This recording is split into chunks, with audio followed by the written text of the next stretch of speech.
প্রবাসী হয়েছে এতটা উপকার পাইলাম। টিকিট না পাইলে মনে করেন যে এখন কি হবার আপনারা তো বুঝতেইছেন। কাল ভোর 6টায় আমার ফ্লাইট আছে।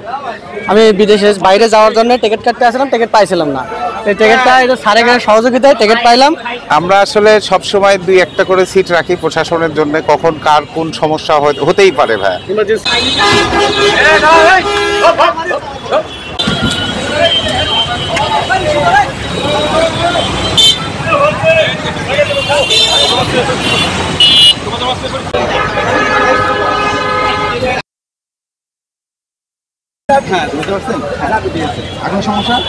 কোনো সমস্যা নাই। প্রবাসী হয়েছে এতটা উপকার পাইলাম। আমার নাম সুরুজ্জামান, নাম শৈলধুকরি, যা থানা শাহজাহানপুর, জেলা বগুড়া। আমি আসছি হচ্ছে গত মাসের 16 তারিখে, ঈদের আগে আসছি। আসার পরে আমার 12 তারিখে টিকিট ছিল, যাব আমি ঢাকায়। তা টিকিটের খুব ক্রাইসিসের কারণে আমি যাইতে পারছিলাম না, তবে স্যারের সহযোগিতায় আমি টিকিটটা পাইছি। অনেক খুশি আমি। আমি মালয়েশিয়া যাব। আমি মালয়েশিয়া কনস্ট্রাকশনে কাজ করি। আমি মালয়েশিয়া 12 বছর হলে থাকি। প্লেনের টিকিট আজকে রাতের 11টা 10 মিনিটে। খুব হ্যাপি লাগতেছে আমার, এমন ভালো লাগতেছে তা ভাষায় প্রকাশ করা যায় না। আমার বগুড়া শাহজাহানপুর থানা শৈলধুকরি গ্রাম।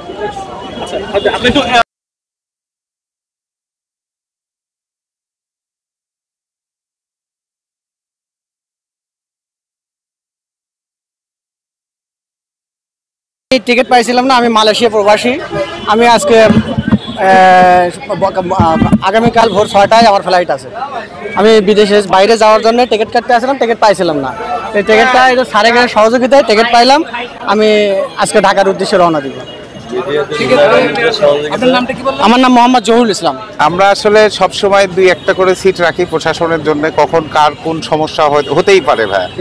হ্যাঁ, তারপরে প্রবাসী ভাইয়েরা আমাদের দেশের জন্য একটা গর্ব, তাদের জন্য আমাদের একটা অগ্রাধিকার আছে, তাদেরকে সেই সুযোগ করে দিতেই হবে। এটা আমাদের নৈতিক দায়িত্ব। আমারও 2টা ভাই থাকে বাহিরে, এবং তাদের জন্য হলেও আমি তাদেরকে স্যাক্রিফাইস করে আমি আমার মতো করে ব্যবস্থা করে দিছি ভাই।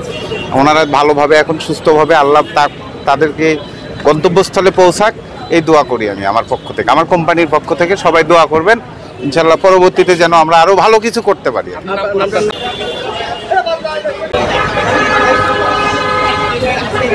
বাসগুলোতে কিন্তু আসলে সেনাবাহিনীর পক্ষ থেকে